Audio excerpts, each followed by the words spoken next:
Dr. Ken Ashigbey, as convener of the Media Coalition Against Illegal Mining, who brought the needed, focus that got the government to, as it were, buy into the campaign and make it a government's campaign.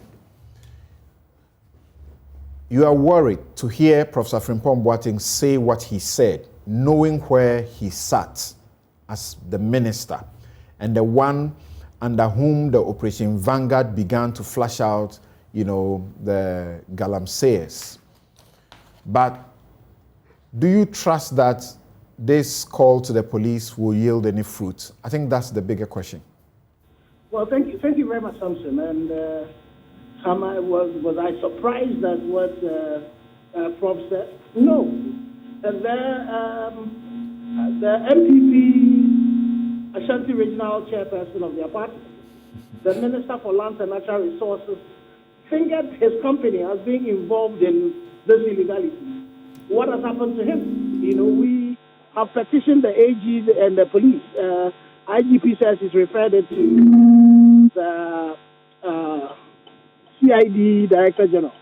We're waiting for her call, to be able to get that done. The Bosome Freho MCE, who was caught on tape confessing to a crime. We were told that he was supposed to have gone to meet the Minister for Local Government. What has happened to that?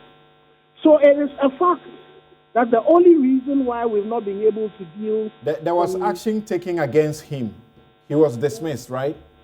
Samson, if you look at the Minerals and Mining Act, the Minerals and Mining Act is the punishment for sinning against, that law dismissal. Samson, you are the lawyer. Just advise me. Advise me. Is that one of the punishments? The person is involved in an illegality.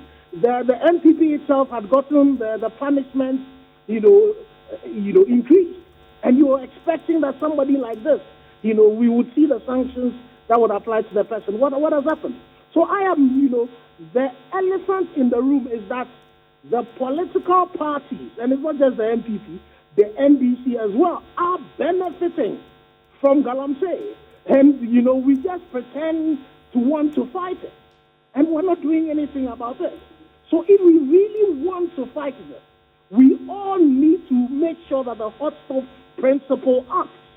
And we should be seeing the law as acting. Am I confident that anything would come out of this?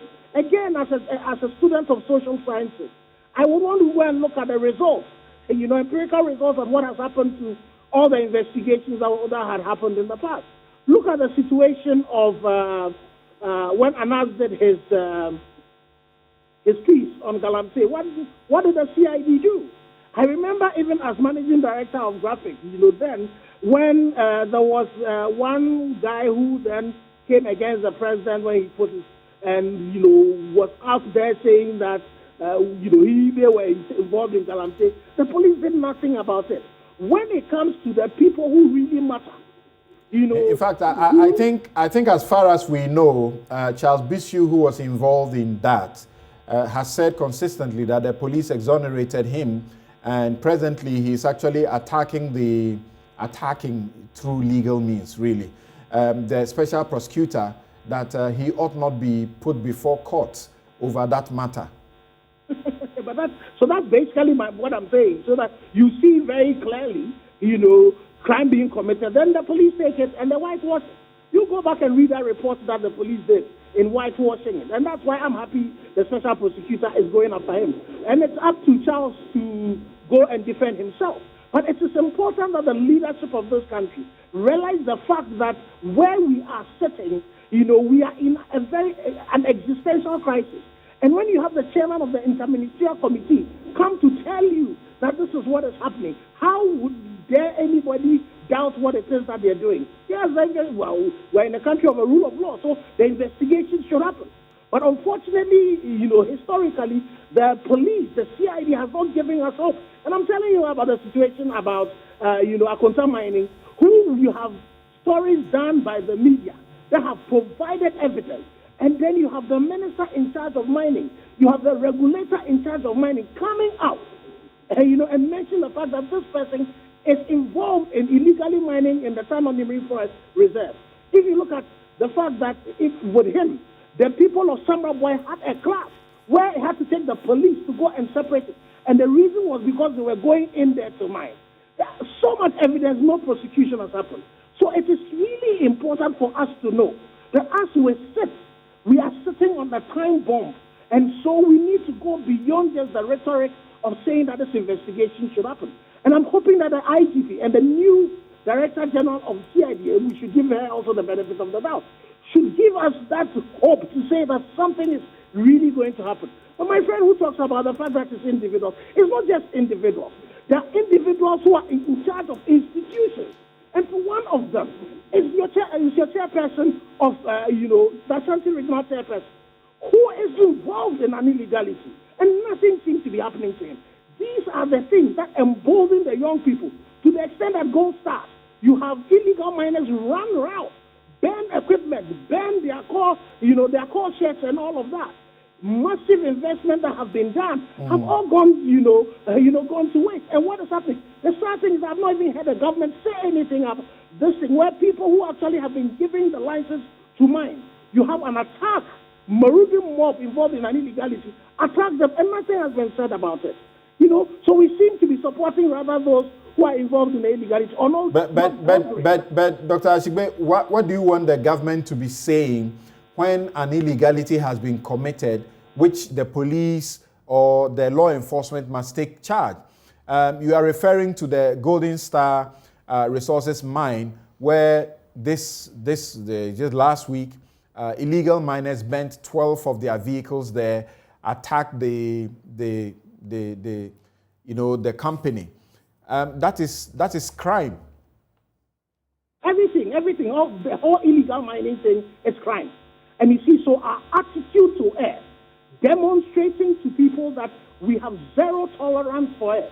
You see, one of the reasons why for us as a country, we seem to all have come to the consensus, and the elite consensus, that democracy is the thing to do. And so you notice that once we have anybody show any strength of coming against the democracy, we all come against them. We need the same elite and mass consensus that this issue of Galamsey is so bad that once we see an iota of it, we marshal the same forces. It's the reason why, yes, it's true, the police should be dealing with it. But we should also be seeing, that the state saying that this is wrong. This is something we are not going to condone.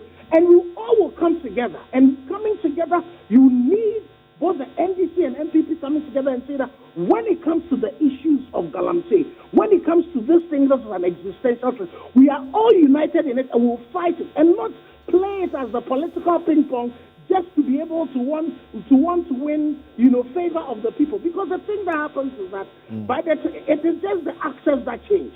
The NDC, the MPP, historically, they have not demonstrated to us that really they actually can find it. I've not really watched the Al Jazeera, one. But we are being told of how much gold is leaving our country. The challenges that we face with this economic crisis, if we are able to deal with Galamsey the way we ought to deal with it, you will find out that we'll be able to get resources out of gold to really resolve the challenges that confront us as a country. All right.